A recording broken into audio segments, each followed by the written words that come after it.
परमात्मने नमः। साधन सुधा सिंधु अध्याय प्राप्त तत्व का अनुभव। एक दिखने वाली वस्तु है और एक ना दिखने वाली वस्तु है। दिखने वाली वस्तु प्रतीति है और ना दिखने वाली वस्तु प्राप्त है। प्रतीति को जड़ प्रकृति कहते हैं, जिसका असत रूप से वर्णन किया जाता है, और प्राप्त को चेतन पुरुष कहते हैं, जिसका सत्य रूप से वर्णन किया जाता है। प्रतीति तो स्वतंत्र सत्ता नहीं है और प्राप्ति की सत्ता ही होती है। जड़ और चेतन दोनों परस्पर विरोधी स्वभाव वाले हैं। जड़ तो नित्य निरंतर बदलता रहता है, एक क्षण भी स्थिर नहीं रहता, और चेतन नित्य निरंतर ज्यों का त्यों रहता है, कभी एक क्षण भी बदलता नहीं।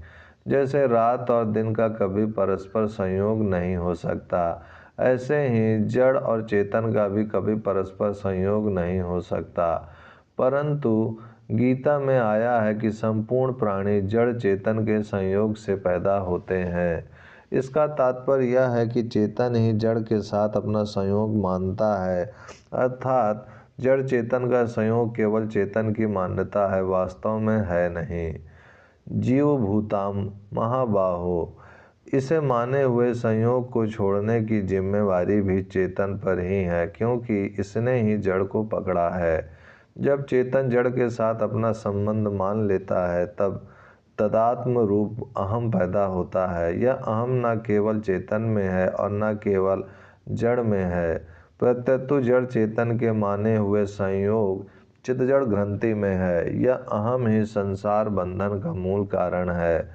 इस अहम से ही ममता, कामना आदि अनेक दोषों की उत्पत्ति होती है। अतः इस अहम को मिटाने के लिए साधक चाहे संसार की दृष्टि से ऐसा मान ले कि संसार की स्वतंत्र सत्ता नहीं है, चाहे परमात्मा की दृष्टि से ऐसा मान ले कि सब कुछ परमात्मा ही है। श्रीमद् भागवत में भगवान ने संसार की दृष्टि से कहा है, संसार की सब वस्तुएं वाणी से कही जा सकती हैं और मन से सोची जा सकती हैं, अतः वे सब असत्य हैं। जब द्वैत नाम की कोई वस्तु ही नहीं है, तो फिर उसमें क्या अच्छा और क्या बुरा।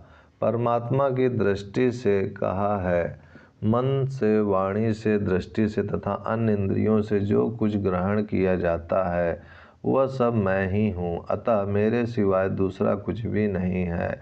यह सिद्धांत आप विचार पूर्वक शीघ्र समझ लें, अर्थात स्वीकार कर लें।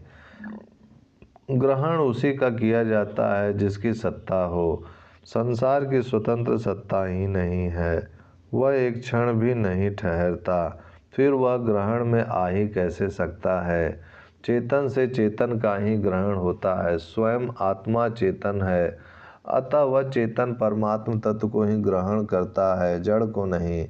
परंतु जब स्वयं जड़ के साथ अपना संबंध मान लेता है, तब वह जड़ शरीर, इंद्रियां, मन, बुद्धि के द्वारा जड़ता को ही ग्रहण करता है। जड़ता को ग्रहण करने से वह चिन्मय तत्व परमात्मा से विमुख हो जाता है और उसमें जड़ता शरीर की मुख्यता हो जाती है। जड़ता की मुख्यता को मिटाने के लिए साधक को चाहिए कि वह यह सब नहीं है, इस वास्तविकता को दृढ़ता से मान ले।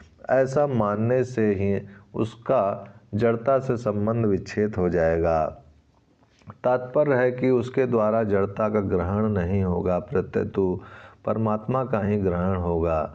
जैसे मनुष्य की दृष्टि जब गहनों की तरफ, उनके नाम, रूप, आकृति, तौल, मूल तथा उपयोग की तरफ रहती है, तब उसकी दृष्टि में सोने की मुख्यता नहीं रहती। ऐसे ही जब मनुष्य की दृष्टि संसार की तरफ रहती है, तब उसकी दृष्टि परमात्मा की तरफ नहीं जाती। अगर वह दृढ़ता से ऐसा मान ले कि यह सब नहीं है, तो उसकी दृष्टि में संसार की स्वतंत्र सत्ता का अभाव हो जाएगा और सब कुछ परमात्मा ही है, यह अनुभव आ जाएगा। तात्पर्य है कि उसकी दृष्टि में संसार नहीं रहेगा, प्रत्यतु परमात्मा ही रहेगा, वासुदेव सर्वम, जो कि वास्तव में है। जैसे सोने को जानने वाला मनुष्य सोना और गहना दोनों को ही जानता है, ऐसे ही परमात्म तत्व को जानने वाला तत्वज्ञ महापुरुष सत्ता युक्त परमात्मा प्राप्त को भी जानता है और सत्ता रहित संसार प्रतीति को भी जानता है। असत्य का तो भाव सत्ता विद्यमान नहीं है और सत्य का अभाव विद्यमान नहीं है। तत्वदर्शी महापुरुषों ने इन दोनों का ही अंत अर्थात तत्व देखा है। असत्य प्रतीति के दो विभाग हैं, शरीर तथा संसार। शरीर को संसार की सेवा में समर्पित कर देना कर्म योग है और संसार से सुख चाहना जन्म मरण योग है। सत्य प्राप्त के भी दो विभाग हैं, आत्मा तथा परमात्मा। आत्मा का अपने आप में स्थित हो जाना ज्ञान योग है और अपने आप को परमात्मा के समर्पित कर देना भक्ति योग है। कर्म योग, ज्ञान योग और भक्ति योग तीनों में से किसी एक के भी पूर्ण होने पर माने हुए अहम का नाश हो जाता है। प्रतीति करण सापेक्ष है और जो प्रतीति से अतीत परमात्म तत्व प्राप्त है वह करण निरपेक्ष है। अतः परमात्म तत्व का अनुभव अभ्यास साध्य नहीं है, अर्थात उसके अनुभव के लिए शरीर, इंद्रियां, मन, बुद्धि आदि कारणों की किंचित मात्र भी अपेक्षा आवश्यकता नहीं है।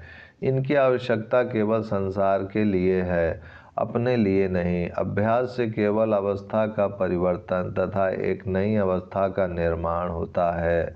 अवस्थातीत तत्व का अनुभव अभ्यास से नहीं होता, प्रत्यतु अनभ्यास से होता है। अनभ्यास से अर्थ है कुछ ना करना। करना मात्र प्रकृति के संबंध से ही होता है। प्रकृति के संबंध के बिना चेतन कुछ कर सकता ही नहीं, करना बनता ही नहीं, अतः उस पर करने की जिम्मेवारी भी नहीं है। चेतन में कर्तृत्व है ही नहीं, फिर उससे क्रिया कैसे होगी? जब लेखक ही नहीं है तो फिर लेखन क्रिया कैसे होगी? चेतन अहंकार से मोहित होकर केवल अपने में कर्तृत्व की मान्यता कर सकता है।